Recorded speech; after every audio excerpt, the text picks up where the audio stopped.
Hello, everyone. Welcome to our live broadcast on Get Ready for Assessments and Exams, focusing on top tips. Now, throughout this, we're going to mention many different top tips and kind of guides and examples of how you can navigate assessments and exams. And we're aware that every single one of you is unique and, you don't have to apply all of these, and not all of these are applied to you. And so we don't expect you to try and take on board every single one of these tips, but it's just to give you an idea of what is out there. My name is Jasmine. I am one of the university's academic skills advisors, and I'm joined by... I'm Acacia, and I've been a student for a very, very long time, and I'm currently a master's student here at the university. Perfect. And we understand throughout this as well, we are going to be talking about different strategies, and we understand that for those of you doing different subject areas, different programs, there will be different strategies specific to you, but it's just kind of understanding what might work well for you within the context of your program. So what we're going to do, we're going to introduce some of the top tips for getting ready for exams. So part of our social media competition, we're going to introduce some of the runners-up as well as the winner.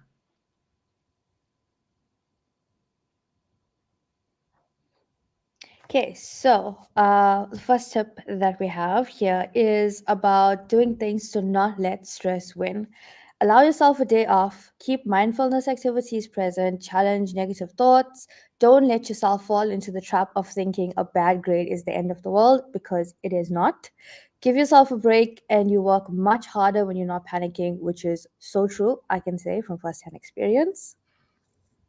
Perfect. And our second runner-up is find a way to study that works for you.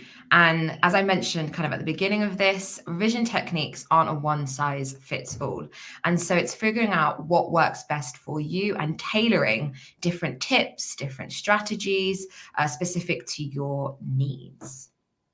And finally, we have our winner. Okay, so our winner is ask for help when you need it, whether it's from your lecturers or a counseling team at Napier. Try to enjoy things out with uni. Spending too much time studying can lead to further stress. You need to find a balance, which is so, so important. Cannot stress these two enough. Ask for help and find your balance. Perfect. And at the end of this, we're going to mention some further resources where you can ask for help. You can get the support needed for you. Now, some of our own tips we're going to go through. For me, I love talking about time management and procrastination.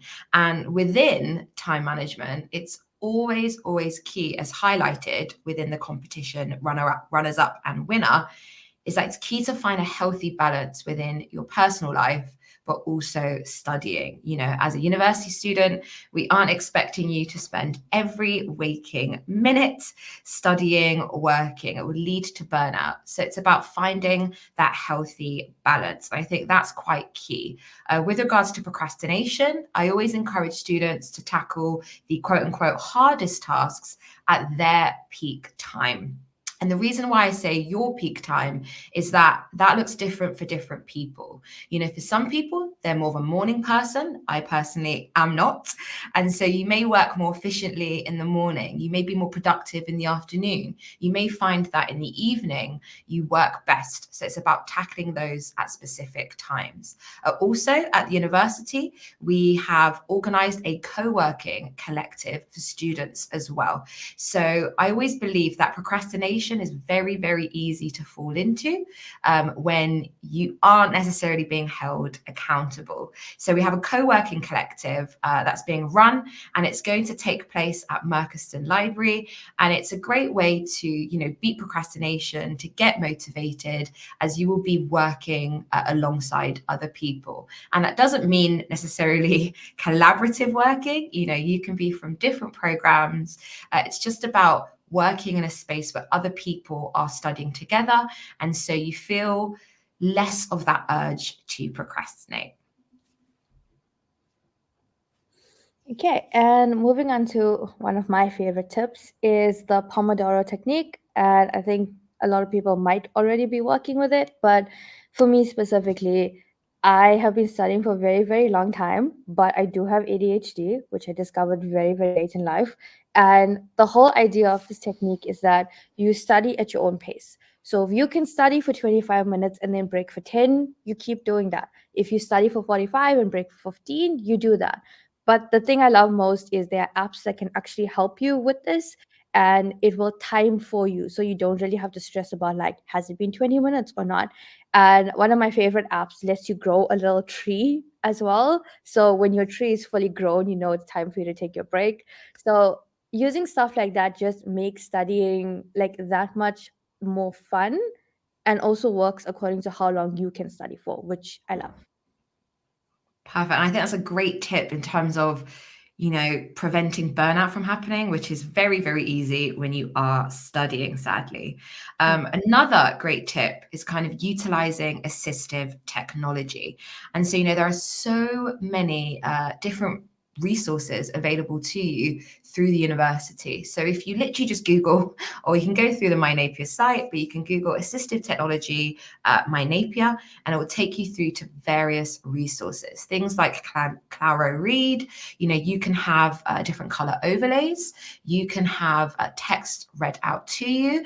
And, for myself, I am dyslexic and I can sometimes find huge volumes of text quite overwhelming.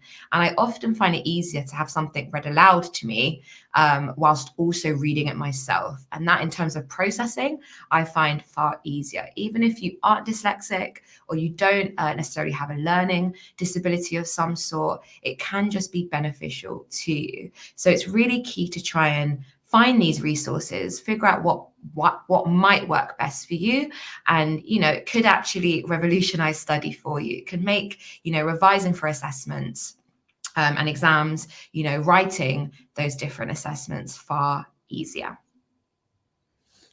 Hey, and then again, for me, I have been studying for a long time and I have experience both in the sciences and in the arts. So I know that assessments and exams for both are very different in terms of how you challenge them. In the sciences, what worked for me a lot was a lot of practice. And I found that the more examples I did or the more past papers I did, I gained confidence so that when I went into my exam, I wasn't panicking.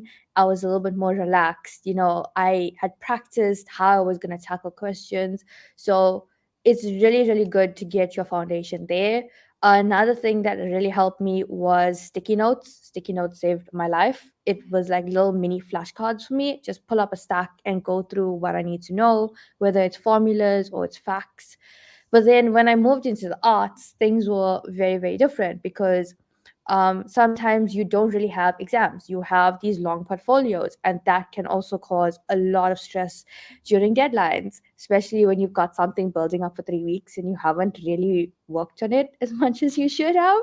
Um, for me, using a Miro board, it's just this basic app, sort of collaborative app on the web. It helps me organize all of like my thoughts and my process work. So when I'm actually sitting down to get my assignments done, you know, I have sort of a guide or a spine, as you will, for where I need to go. Yeah, but like I said, I know those are two very, very different faculties, and you kind of have to figure out, again, using assistive technology, using the apps, different studying technique, what is really going to work for you so that you can make the best of your time. Because something one of my tutors said to me, which was very important, it's not about the quantity of time that you spend studying, it's the quality of that time. And that stuck with me. Yeah. And I agree with that. I do think it's, you can spend 8 hours, quote unquote, studying in the library, but if you only really leave with about 3 hours worth of work done, you kind of think, I almost wish I would have spent that 5 additional hours elsewhere, So yeah, I think like working efficiently, productively is fantastic. Also, I think just to kind of round this out, I think seeking help and support, speaking to your PDT, if it's a particular assessment for a particular module and you're unsure, reaching out to your module leader. Every single person in the university wants you to succeed, and they are also here to support you. And so don't be afraid to reach out. And if you do reach out, please do not do it in those kind of intense panicked moments close to a deadline. Reach out further ahead of time. You aren't a burden. It's about finding that support at the time that works best for you. If it's something like, you want support with your mental well-being, support in that sense, you can speak to wellbeing and inclusion. If it's support with regards to a learning disability, or you perhaps are unsure you may have a learning disability, definitely speak to disability and inclusion as well, which you can find under the wellbeing, support and inclusion tab through the My Napier student intranet. Additionally, if you are unsure if the program is right for you, or you are struggling quite heavily and you just want that extra support, I would definitely advise you to speak to Keep on Track. And Keep on Track is an amazing resource the university has. They have drop-ins at the various campuses during term time, but equally you can email them.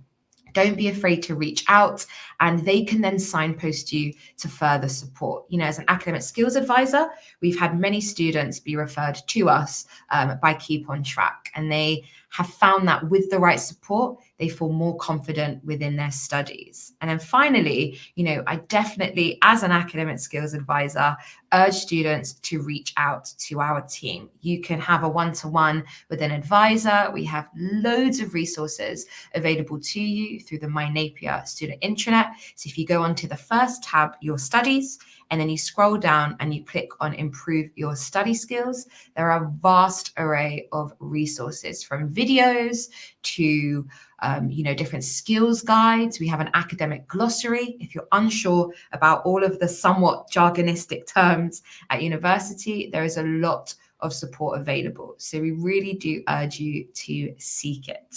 And it's been a pleasure kind of supporting you this morning and working with Acacia. It's good working with you as well. And we hope you enjoy the rest of your day. Take care. Bye.